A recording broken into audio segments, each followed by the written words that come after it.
Hello students. आशा करते हैं सब अच्छे होंगे। मेरा नाम है हृदय कुमार वर्मा और मैं आज आप लोगों के लिए कल हमने दर्पण पे एक वीडियो बनाया था। तो आज हम जानेंगे कि दर्पण से संबंधित हमने कहा था कि कुछ डिफिनेशन होते हैं दर्पण में, कुछ मुख्य मुख्य पॉइंट्स होते हैं, उन पॉइंट्स को हम लोग कवर करेंगे। और पिछली वीडियो में हमने दर्पण से संबंधित दर्पण क्या होता है, दर्पण कितने प्रकार के होते हैं, ये सारे चीज ये सभी चीज़ें क्या होती है, तो वहाँ डिस्कस किए थे। तो आज हम उन पॉइंट को डिस्कस करेंगे जो दर्पण में दर्पण से संबंधित होते हैं और उनके डेफिनेशन को जानेंगे। तो यहाँ से आपको आशा करता हूँ बहुत कुछ जानने को मिलेगा। तो प्लीज़ आप इस वीडियो को शुरू से लास्ट तक ज़रूर देखिएगा, ठीक है। और एक बार और बता दें कि अगर आपने मेरा पिछला वीडियो नहीं देखा है तो प्लीज़ वहाँ जा कर के एक बार पिछले वीडियो को देखिएगा और वहाँ से आपको काफ़ी कुछ सीखने को मिलेगा, ठीक है। तो बात करते हैं गोली दर्पण की। तो एक बार हम फिर से इसके परिभाषा को बता दे रहे हैं कि इसकी परिभाषा क्या है, इसको हम गोली दर्पण कहते किसे हैं। तो हमने कहा था कि गोली दर्पण कांच के खोखले गोले का एक भाग होता है, ठीक है, जिसके एक तरफ पॉलिश या पेंट किया गया होता है, ठीक है, जिसके एक तरफ क्या किया जाता है, पॉलिश और पेंट किया जाता है, ठीक है। तो एक चीज़ और बता दें कि पॉलिश जो और पेंट जो होता है, ठीक है, वो या तो चांदी का आप करेंगे और या तो रेड फास्फोरस का पॉलिश या पेंट होता है, ठीक है। तो ये चीज़ें आप याद रखिएगा। तो बात करते हैं गोली दर्पण से संबंधित कुछ परिभाषाएं हैं। तो उसमें जो चीज़ें हैं, पहला है दर्पण का ध्रुव। देखिए, जो दर्पण का ध्रुव है, आपको पता है गोली दर्पण जो होता है कुछ इस तरह से होता है, ठीक है, कुछ इस तरह से गोली दर्पण है। वैसे दर्पण जो है वो अवतल दर्पण है, ठीक है। तो हम कहें कि जो गोली दर्पण का जो क्या होता है, मध्य बिंदु होता है ना, ठीक है, जो गोली दर्पण का क्या होता है, मध्य बिंदु होता है, वही क्या कहलाता है, दर्पण का ध्रुव कहलाता है, ठीक है। गोली दर्पण के मध्य बिंदु को ही दर्पण के ध्रुव कहते हैं। कहने का मतलब क्या है, देखिए यहाँ पर जैसे दर्पण है और इसका ये मध्य बिंदु है, ये वाला जो है ये इसका मध्य बिंदु है, ये पॉइंट। तो यही जो होगा ध्रुव कहलाएगा और इसको हम लोग पी से क्या करते हैं, डिनोट करते हैं, ठीक है। तो अगर आपसे पूछ दिया जाए कि दर्पण का ध्रुव किसे कहेंगे, तो आप कह सकते हैं कि गोली दर्पण का मध्य बिंदु दर्पण का ध्रुव कहलाता है, ठीक है। अर्थात गोली दर्पण के मध्य बिंदु को ही दर्पण का ध्रुव कहते हैं, ठीक है। इसे पी से प्रदर्शित करते हैं। तो ये चीज़ आपको समझ जानी चाहिए, ठीक है। तो याद रखिएगा। अगली बात हम करें तो दर्पण का द्वारक, ठीक है।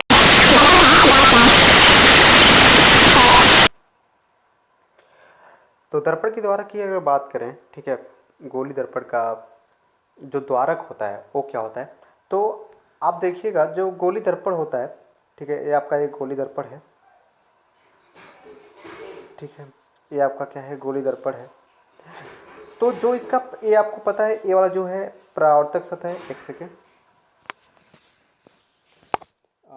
ये वाला जो भाग है इसी को ये देखिए इस तरफ पे ये पॉलिश या पेंट किया गया है और ये वाला जो पार्ट है, इस साइड वाला जो पार्ट है वो क्या है, इसका परावर्तक सतह है, यानी प्रकाश का परावर्तन इसी सतह से होता है।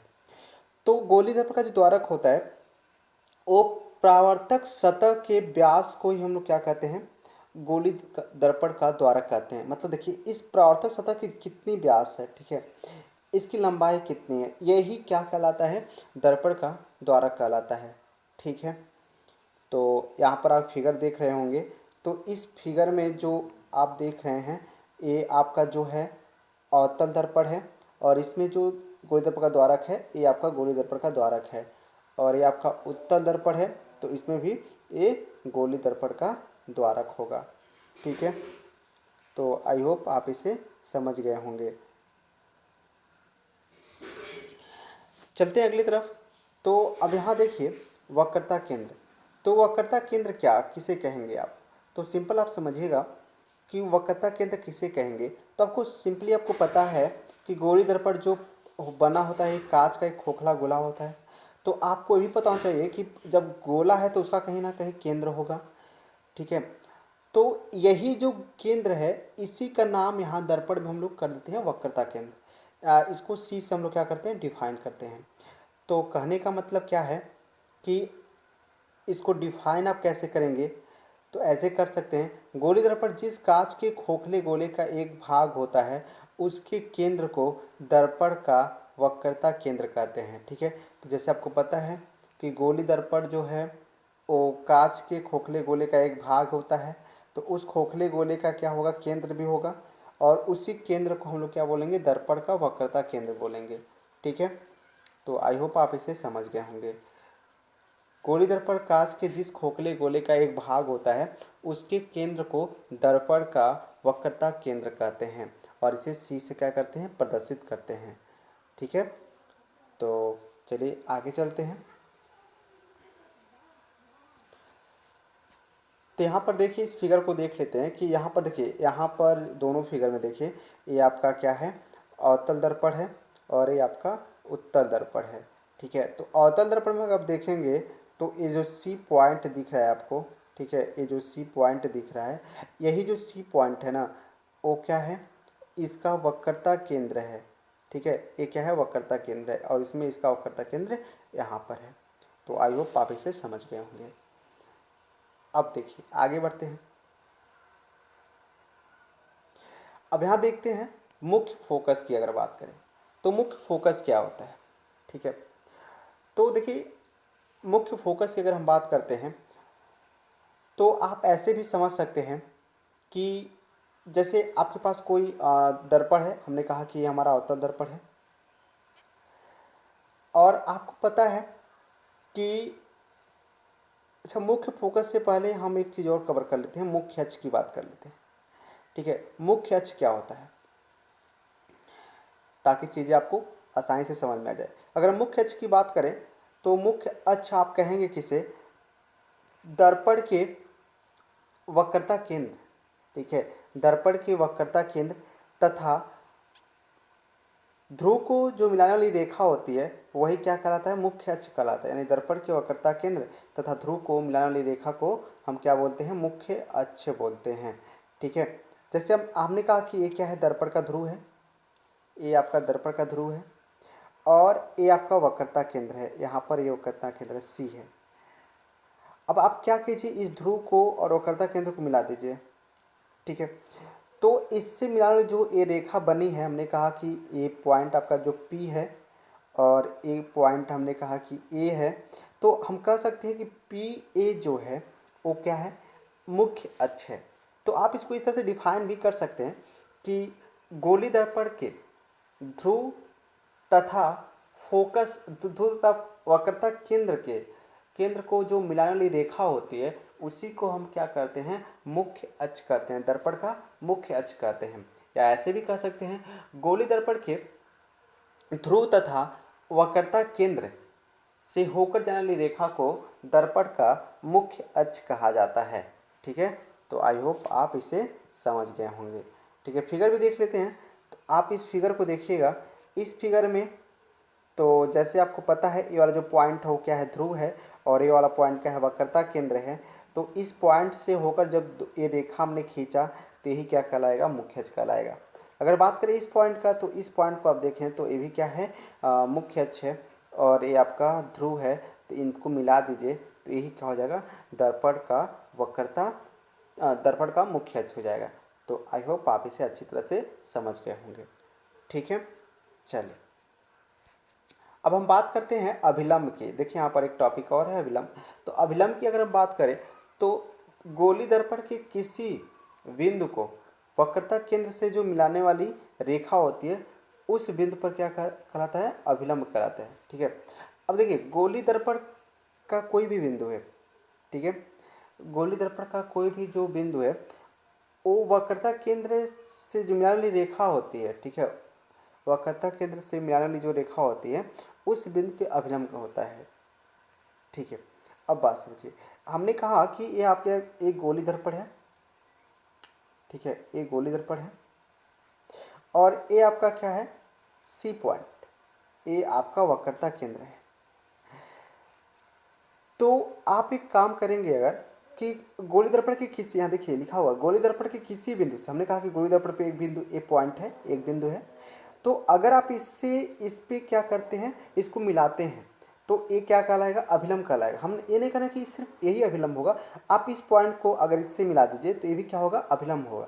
ठीक है, यानी गोली दर्पण के किसी पॉइंट को अगर आप वक्रता केंद्र से मिला रहे हैं तो वो क्या कहलाएगा, अभिलंब कहलाएगा। ठीक है, आपको याद होना चाहिए कि जो त्रिज्या होती है, चलिए ठीक है, इतनी चीज़ आप याद रखिए। ठीक है, अभिलंब क्या होगा कि गोली दर्पण के वक्रता केंद्र से, गोली दर्पण के वक्रता केंद्र से दर्पण के किसी बिंदु को जो मिलान रेखा होती है, आप उसको रेखाखंड भी कर सकते हैं, तो वो क्या होगा, दर्पण का अभिलंब होगा। ठीक है, उस बिंदु पर अभिलंब होगा, याद रखिएगा। अब आगे चलते हैं, तो अगर आगे आप देखें तो यहाँ पर हमने फोकस, मुख्य फोकस की अगर हम बात करें तो मुख्य फोकस क्या होता है, तो आपको पता है कि गोली दर्पण से देखिए, हम जब कोई प्रकाश किसी, हमने प्रकाश के प्रवर्तन में देखा था, जब कोई प्रकाश किसी चिकने या पलेदार तल पे से टकराती है तो होता क्या था कि वह पुनः अपने माध्यम में क्या करती है, वापस लौट आती है। अब यहाँ बात करते हैं ऑप्टिक दर्पण में, तो देखिए यहाँ देखिए मुख्य अक्ष के सामने, यहाँ पर एक हम अपना फिगर बना लेते हैं, ये हमारे का एक फिगर है, ये आपका क्या है, अवतल दर्पण है, ये आपका अवतल दर्पण है। ठीक है, अब इस अवतल दर्पण के मुख्य अक्ष के, देखिए ये मुख्य अक्ष है, आपको पता है ए पी, अगर ये पॉइंट क्या है, ये जो पॉइंट है, सॉरी एक सेकेंड, ये जो पॉइंट है आपका, ए वाला पॉइंट, ये पॉइंट अगर आपका P है और ये वाला पॉइंट आपका C है, तो जो PC से मिलाने वाली जो रेखा होगी वही क्या होगा, मुख्य अक्ष होगा।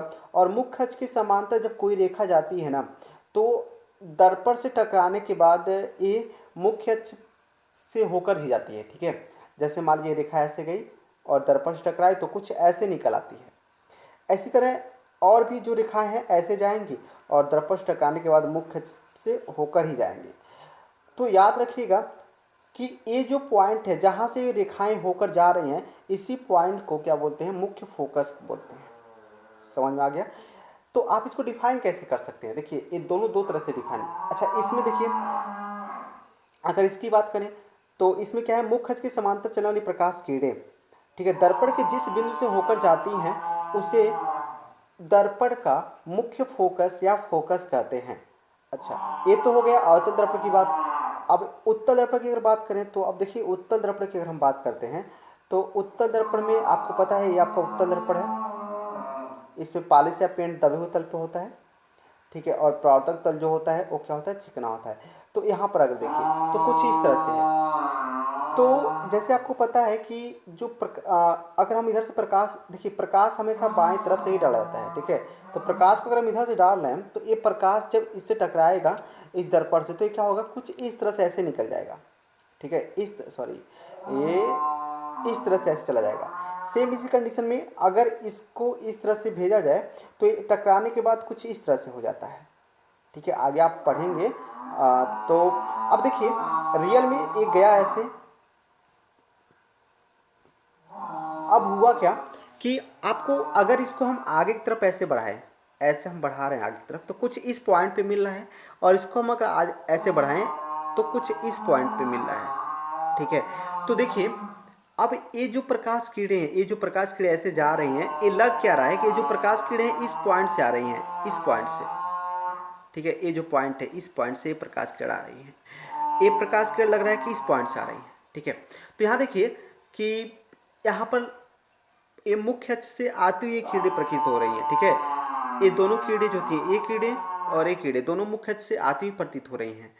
तो आप इसको डिफाइन कैसे करेंगे, तो सिंपल इसका डिफाइन है, इसको सिंपल इसको डिफाइन कर सकते हैं कि मुख्य अक्ष के समांतर चलने वाली प्रकाश किरणें दर्पण से परावर्तित होकर के मुख्य अक्ष के जिस बिंदु से होकर जाती हैं या मुख्य अक्ष के जिस बिंदु से आती हुई प्रतीत होती हैं। बात समझिए। अब देखिए यहाँ पर ये मुख्य से जा रही है, ठीक है, और यहाँ पर ये मुख्य अक्ष से आते हुए क्या हो रही है, ये कीड़े प्रतीत हो रही हैं, ये जो कीड़े हैं ये मुख्य अक्ष से आती हुई प्रतीत हो रही हैं। तो उससे हम क्या बोलते हैं, दर्पण का मुख्य फोकस अथवा फोकस बोलते हैं। ठीक है, दर्पण का मुख्य फोकस अथवा फोकस बोलते हैं। ठीक है, तो आई होप आप इसे समझ गए होंगे। ठीक है, चलिए अब हम बात करते हैं। देखिए दो चीज़ और है, आप इसको याद ऐसे रख सकते हैं, वक्रता केंद्र, वक्रता त्रिज्या और फोकस दूरी किसे कहेंगे आप। तो वक्रता त्रिज्या की देखिए जो भी दूरियां नापी जाती हैं वो कहाँ से नापी जाती हैं, दर्पण के ध्रुव से नापी जाती हैं। देखिए ये दर्पण का ध्रुव है और ये आपका बाकी जो दूरियां हैं इसी ध्रुव से नापी जाती हैं। ठीक है, तो अगर बोले हम कि वक्रता त्रिज्या क्या है, तो दर्पण के ध्रुव से वक्रता केंद्र को जो मिलाने वाली रेखा है ना, उसी को हम लोग क्या बोलते हैं, वक्रता त्रिज्या बोलते हैं। तो ये पीसी जो अपना होगा क्या होगा, वक्रता त्रिज्या होगा। और इसी तरह दर्पण के ध्रुव से फोकस बिंदु के बीच की दूरी को क्या बोलते हैं, फोकस दूरी बोलते हैं। तो जो अपना पीएफ होगा वो क्या होगा, फोकस दूरी हो जाएगा। तो आई होप ये सभी चीज़ें आपको समझ में आया होगा। तो आशा करते हैं आज के लिए बस इतना ही, और आशा करते हैं कि आपको ये सभी चीज़ें क्लियर हुआ होगा। अगर आपको ये सभी चीज़ें क्लियर नहीं हुआ है तो एक बार फिर से वीडियो को रिवाइज कीजिएगा, हमें यकीन है कि आपको इसको अच्छी तरह से समझ जाएंगे। ठीक है, तो तब तक के जय हिंद, जय भारत, और आप अपना और अपनों का ख्याल रखिएगा।